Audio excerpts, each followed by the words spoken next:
오늘은 한국의 대표 물류기업이죠. CJ 대한통운이 어떻게 2025년 한 해 동안 절망의 바닥에서부터 정말 드라마틱한 컴백을 이뤄냈는지 그 모든 과정을 속속들이 파헤쳐 보겠습니다.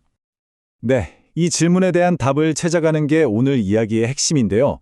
2025년 CJ 대한통운, 이 회사의 한 해는 정말이지 한편의 드라마 같았습니다. 깊디 깊은 비관론으로 시작해서 모두가 깜짝 놀랄 만한 주가 급등으로 마무리됐죠. 자, 이 엄청난 반전을 제대로 이해하려면요. 시간을 좀 앞으로 돌려서 연초 상황이 정말 얼마나 안 좋았는지부터 봐야 해요. 지금 표를 보시면 아시겠지만 상반기는 정말 힘든 시간의 연속이었죠. 특히 1분기 한번 보세요. 영업이익이 전년 대비 무려 21.9%, 거의 22%나 곤두박질 쳤습니다. 시장에서는 이걸 당연히 어닝 쇼크라고 불렀고요. 2분기에도 하락세는 계속됐습니다.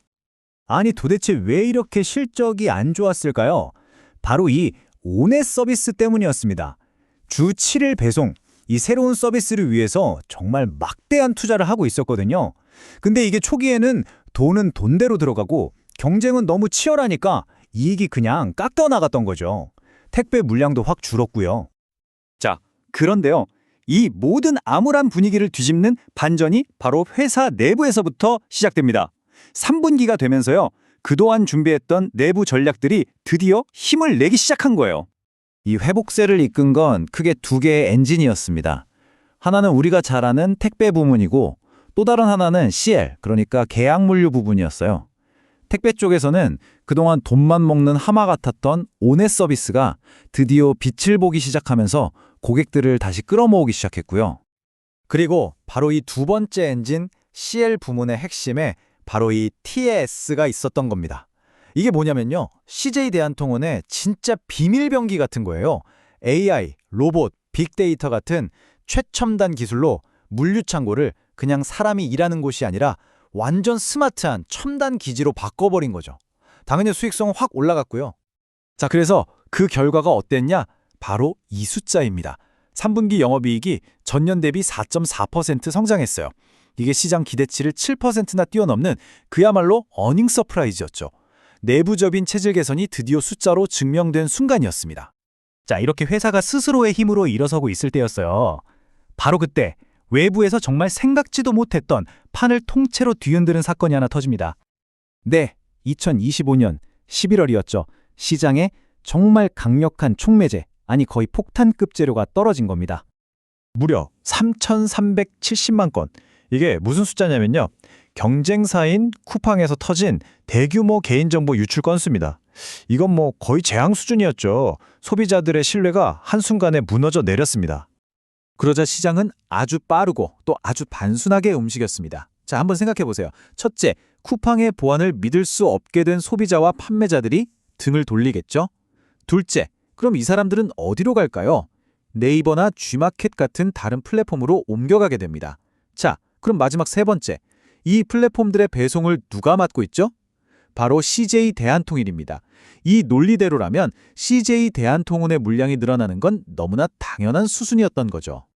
이게 그냥 그럴 것이다 하는 막연한 기대감이 아니었어요. 증권가 분석가들은 바로 계산기를 두드리기 시작했죠. 만약 쿠팡 고객의 단 1.5%만 옮겨와도 CJ 물동량은 4%가 늘고 만약 10%가 옮겨온다면 물동량이 무려 14% 가까이 폭증할 수 있다. 이런 구체적인 수치들이 나오기 시작한 겁니다. 자, 정리해보면 이렇습니다. 내부적으로는 체질 개선에 성공했고 외부적으로는 경쟁사의 위기라는 엄청난 호재까지 터졌어요. 주가가 급등한 건 당연했죠. 그런데 여기서 진짜 중요한 질문이 나옵니다. 그래서 이 컴백, 이거 진짜 계속 갈 수 있는 건가? 네, 많은 전문가들이 이건 단순한 거품이 아니라고 보고 있습니다.